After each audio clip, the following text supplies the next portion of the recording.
cilvēks tas ir status. Tas nav divkājains primāts no zīdītāja klases. Kāpēc cilvēks ir vērtība, viņš taču vienkārši ir. Tad, ja pretdarbības starp vīrieti un sievieti notiek, tā ir destrukcija. Vai visiem cilvēkiem ir vienādas tiesības? Tu neesi ieinstalējis pareizo apziņu iekšā šī fiziskajā ķermenī. Ja? Kāpēc cilvēki iedalās vīriešos un sievietēs un nekā ne citādāk? Eksistē kaut kādas hierarhijas arī vīriešu un sievietes attiecībās. Ir vieni spēki, kas velk vienā virzienā, un ir spēki, kas velk atkal otrā virzienā. Kāds ir ieinteresēts, lai mēs nebūtu cilvēki? Apziņas definīcijā parādījās, ka apziņa ir cilvēka dzīvības sistēma, tātad jēdziens cilvēks. Tad, otrā vērtība man šķita, ka varētu būt cilvēks, un uzreiz ir jautājums, kāpēc cilvēks ir vērtība, viņš taču vienkārši ir. Pēc problēma sākas tajā, kad mēs esam ļoti primitivizēti, apguvuši daudzus terminus un vārdus. Ja mums pasaka, ka tevi nosauc par cilvēku, tu automātiski uzskati, ka es esmu cilvēks. Ja tev 3 reizes sauc par cilvēku, pēc kārtas, ja 4. tu jau pats zini, ka tu esi cilvēks. Vai ja tev,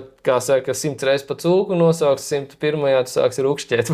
Te ir tā problēma par to, ka mēs piedēvējam dažādas kvalitātes, kuras mums pat nepiemīt, ja, un mēs aizmirstam, kas ir nepieciešams mūsu dzīvē, lai šī kvalitāte mums būtu. Tas nav slikti, tā kā saukt cilvēku bišķiņ labākā tajā stāvoklī nekā viņš ir, ja? Bet no otras puses, ja mums sauc un mēs pierodam un neko nedaram, lai mēs to stāvokli sasniegt, ja? Tad ko es gribu teikt, ka cilvēks tas ir status. Tas nav divkājains primāts no zīdītāja klases. No kurienes tā ideja par to, ka tas ir status, man ļoti uzrunā tā tēma ja saukt viņus par senču tradīcijām vai kaut kādā mērā vēdiskām tradīcijām, ka tas ir apziņas stāvoklis, kurā tu jau sāc apzināties lietas. Ja? Tad cilvēks tas ir tas, kurš jau apzinās. Tad tu kā minimums saproti, no kā tava apziņa sastāv, kā tas notiek, kā miedarbības starp šiem segmentiem notiek, kā tu uztver pasauli un kā tu miedarbojies, nekaitējot sev un pasaulē. Tas saucās cilvēks, ka mēs šo te saliekam kopā un tagad pajautā sev, vai es tā protu darīt, vai es atbilstu šim te statusam un stāvoklim, vai vēl neatbilstu. Ja neatbilstu, tad man ir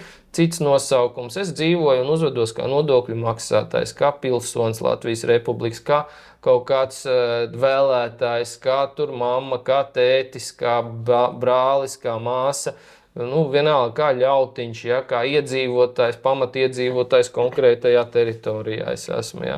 Bet cilvēks tas jau ir tas, kas stāv visām šīm te iepriekš minētajām kategorijām pāri, un viņš sevi neasociē tikai ar vienu no šiem te, vai ar dažiem no šiem te. Viņš saprot, ka tas viss ir, kā es saku, maskas. Bet, lai to saprastu, tev ir jāsaprot, kāpēc mēs šīs maskas izmantojam, kāpēc mēs ar viņām miedarbojamies, kāpēc mēs viens ar otru caur šīm te maskām un šiem te tēliem mistiskajiem, ja, ko mums te iemāca sabiedrībā vilkt sev virsū. Ja es esmu tur dēls, es esmu tēvs, es esmu vīrs, es esmu tur kāda varbūt sieviete sieva, tur māte un tā tālāk. Ja.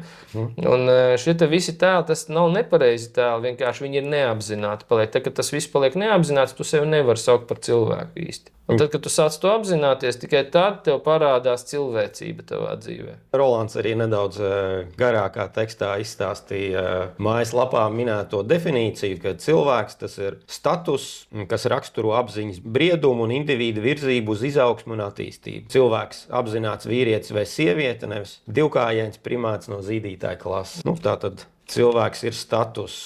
Ja cilvēks ir status, tad eksistē vēl citi statusi. Jā, protams, jā. Ir vairāki statusi, teiksim, tā ir tāda kategorizācija, kas arī nāk no tiem pašiem senču laikiem, ko es kaut kādā mērā izmantoju arī, kad es mācības cilvēku mācībā, es to ņemu par vienu no pamatiņiem, ja, kur es skaidroju detalizēti, kādām kvalitātēm jāatbilst katram individam, lai tu varētu sev piedēvēt vienam, otram, trešam, ceturtajam vai kādam citam statusam. Jā, tad cilvēks ir tikai viens no šiem te statusiem attīstības, tavā apziņas un dzīves attīstības procesā. Atbildēju uz nākamo jautājumu, ka tātad cilvēks ir apziņas attīstības līmeņa status. Jā, tā kā viņš parāda, kādā attīstības līmenī tu esi, ja tu vari sevi saukt par cilvēku, tad tu jau esi tajā līmenī, ka tu pārstāji degradēt un tu sāc meklēt. Tu vari kādreiz izdarīt kaut ko degradējošu savā dzīvē, kaut ko kaitniecīgu sev, bet tu apzinies un centies laboties. Bet ja tev nav vēl šī apziņa, ka tu kaitē sev, tad tu vēl nevari sevi saukt par cilvēku. cilvēku. Ja tu dari kaitniecību un pats nesaproti to, lielākā daļa ļautiņu iedzīvotāji, sabiedrības locekļi, viņi nesaprot, ka viņi sev kaitē un dara pāri sev, saviem bērniem, saviem tuviniekiem un visam pārējiem. Ja, un tikai no tā stāvokļa, ja tu tagad sāc redzēt, ko tu dari sliktus visiem pārējiem, ja, tad tu sāc apzināties reāli to, kāda ir tava loma šajā pasaulē. Kļūt par cilvēku, tad vest šo te pasauli kaut kādā labākā virzienā nedaudz. To nozīmē būt par cilvēku. Ja tu esi cilvēks, tad tev ir uzdevums ne tikai rūpēties par savu ķermeņa un dibena siltumu un ērtumu un visu pārējo, ja, bet sāk darīt lietas, kas ir nepieciešamas, lai šī pasaule kļūtu labāka. Tas ir cilvēka status. Jautājums, ko mēs katrs darām, un tad, ja mēs redzam, ka mēs darām šīs lietas, tad mēs varam, tā uzliekot roku uz sirds, saukt sevi par cilvēkiem. Ja mēs vēl neko nedaram no tā, tad mēs vēl augam iespējams un gribam kļūt par cilvēkiem. Savā ziņā nosaukumu festivāls cilvēkiem mēs varētu tulkot kā festivāls tiem, kas vēlas vest pasauli labākā virzienā. Protams, jā. Ar to tur arī ir tā ideja, ka mēs dalāmies ar labo, vairojam labo un formējam sabiedrību, kura būs vērsta uz izaugsmu un attīstību, nevis uz degradāciju. Bet, lai tas notiktu, mums ir jāsāk sevi apzināties, jāizprot lietas, jāizprot, kāpēc mēs kaut ko darām, priekš kā mums tas viss ir vajadzīgs un tā tālāk. Ja? Tad mēs runājam atkal par iepriekšējo punktu, ko tu minēji par apziņu, par apzinātību. Ja? Tad, vai mēs apzināmies reālo situāciju, savu statusu, kas mēs esam, kā mēs tam iedarbojamies un tā tālāk. Cilvēka skaidrojumā tika pieminēti vēl daži jauni jēdzieni, tādi kā vīrietis un sieviete. Ir dzirdēti mīti un leģendas par dieviem, kas bijuši viens vesels. Kāpēc cilvēki iedalās vīriešos un sievietēs un nekā ne citādāk? Varbūt tas ir kāds pārbaudījums šajā realitātē, vai kas tas ir? Man ir grūti teikt, ko dievi bija kādreiz darījuši un domājuši ar to visu pasākumu, kāpēc mūs te ir sadalījuši tādos divos dzimumos. Bet izejot no tādas, kā teikt, cilvēka apziņas, sevis apzināšanās stāvokļa, mēs saprotam, ka mēs šeit nākam, neviļus jāpieskaras nākamajām tēmām, ja, kas ir attiecības, lai mēs jau pilnvērtīgi apzinātos savu potenciālu uz attīstību, mums ir jāsaskarās ar kaut ko savādāku nekā mēs paši. Es pieņemsim, kā vīrietis, man ir jāsaskarās ar sievieti. Un saskarsme ar sievieti starp mums ko veido attiecības, vai ne? Tāpat vīrietis ar vīrieti arī veido attiecības, bet man ir svarīgāk saskara arī ar to atšķirīgo no sevis. Un tad caur šīm te attiecībām mēs mācamies miedarbību. Tā ir divu spēku miedarbība. Līdz ar to cilvēks var būt vai nu tikai vīrietis, vai nu tikai sieviete, cita cilvēka nepastāv. Ja? Tad tas ir indivīds, kas sevi ir apzinājies kā vīrietis vai kā sieviete. Mūsu sevis apzināšanās pamats, kā minimums, ir fiziskā ķermeņa apzināšanās. Ja? Tad es apzinos savu matēriju, kurā es esmu iekļuvis. Ja? Un tad atbilstoši savas matērijas apzināšanai man jāsakārto, jāsastrukturē visu savu apziņas procesu un mehānismu, lai es saprastu, ko man darīt. Tiek uzdāvināts, printers vai kaut kāda perifērā ierīce, ja? Un tagad, lai to ar viņu varētu veselīgi, normāli kaut ko darīt, veikt efektīvu darbus, tev nedara jebkāda programma. Es nopirku printeri, tev vajag, ka es uzinstalēšu tur, kafijas automātu programmatūru viņam, ja? Un brīnīšos, kāpēc kaut kas nedarbojas, kaut kādas lampiņas mirgo, kaut kas tur notiek, bet nestrādā līdz galam tas viss. Tāpēc, ka tu neesi ieinstalējis pareizo apziņu iekšā šī fiziskajā ķermenī. Ja? Tu neesi sevi apzinājies kā šis te printers vai kā šis te vīrietis vai kā sieviete.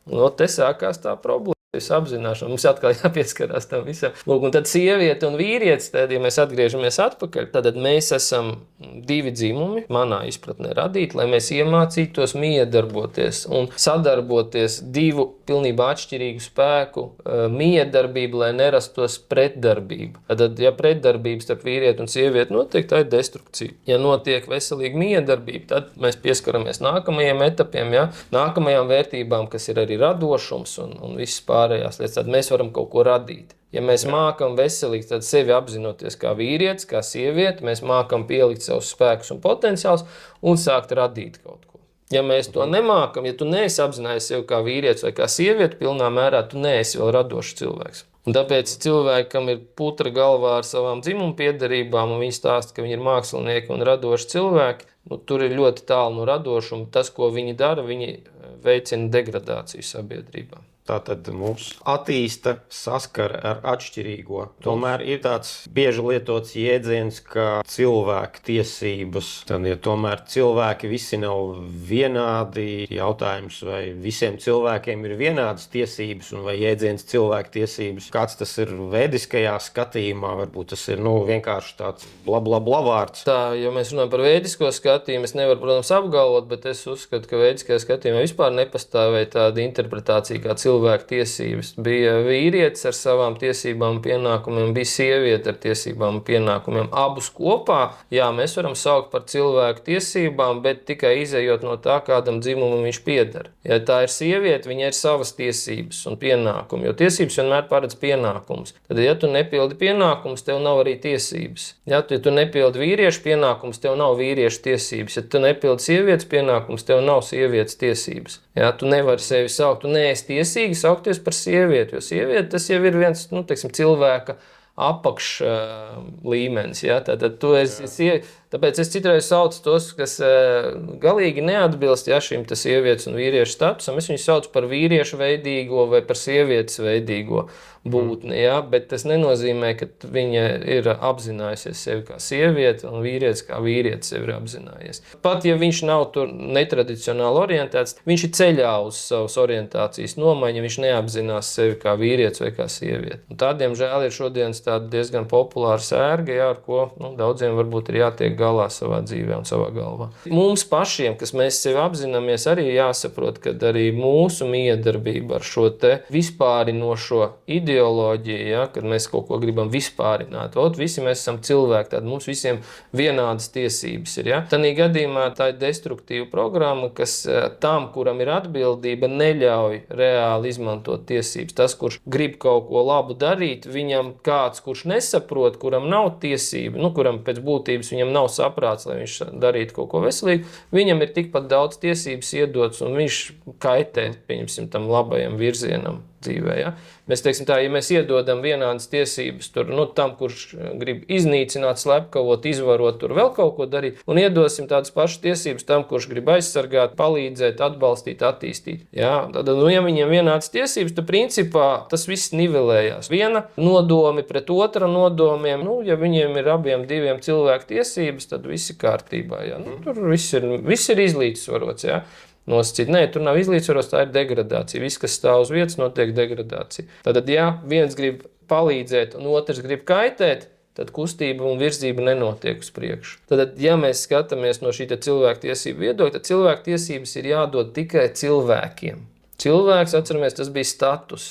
Pārējiem nav cilvēku tiesību, kamēr viņš sevi neapzinās un nenodefinē kā cilvēks. Lai viņš sevi par tādu nodefinētu, viņam kā minimums jāsaprot savā dzimuma atšķirība un dzimuma piederība. Ne tikai fizioloģiskā ķermenī pastoties biksēs vai paceļot svārkus augšā, kas tur man ir apakšā, ja? Bet jau tajā līmenī, kā es sevi uztveru, kā es sevi pozicionēju sabiedrībā, ko es daru, vai es daru kaut ko labu, vai es kaitēju. Tad varētu secināt, ka, lai ļaunais netraucē labajam, viss notiek pareizi, tad eksistē kaut kādas tā saucamās noklusējuma hierarhijas visumā, kurš ir virs kura cilvēks, virs necilvēkiem, vai eksistē kaut kādas hierarhijas arī vīriešu un sievietes attiecībās. Visa pasaule, viss ir uzbūvēts hierarhiskajās sistēmās. Arī tur, teiksim tā, gaišo spēku pasaules, ja mēs tā skatītos, gan arī pretējo spēku. Nav labie, ļaunie vai sliktie, tur vēl kaut kādi jaukie, ja, bet ir hierarhijas. Un hierarhijas, tas ir vienkārši pastāvīgs spēku plūdums un spēku cīņa savstarpējā.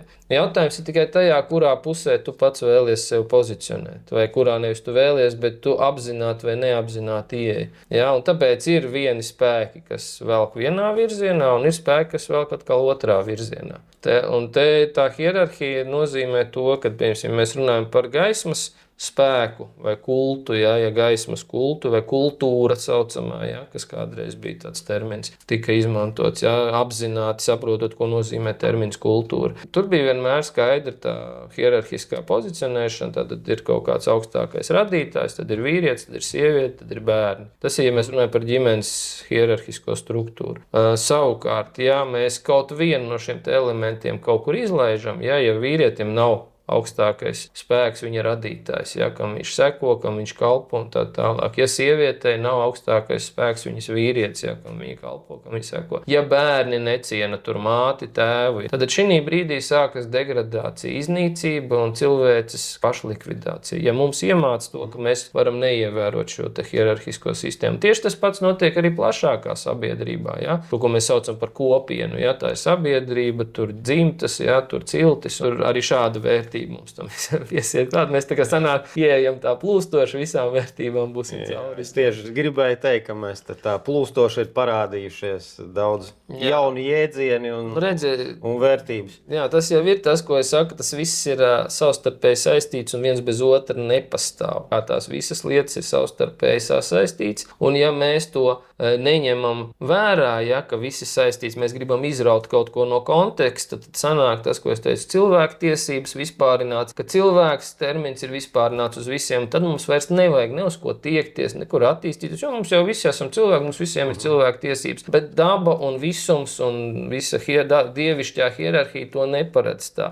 Un tad mēs nesaprotam, kāpēc mums ir slikti dzīvē, jo mēs vienkārši ejam pret dabu, pret visuma likumiem, pret savu apziņu, ejam pret visām citām lietām, ejot pretī, mēs iznīcinam sevi, un tad mēs jūtamies slikti un domājam, ka kāds cits tur malā ir vainīgs pie tā. Visi pavisam vienkārši, hierarhija nav ievērota un mēs sākam degradēt. Mēs iznīcinam sevi un degradācijas procesā labāk nepaliek, paliek sliktāk vienmēr. Ja?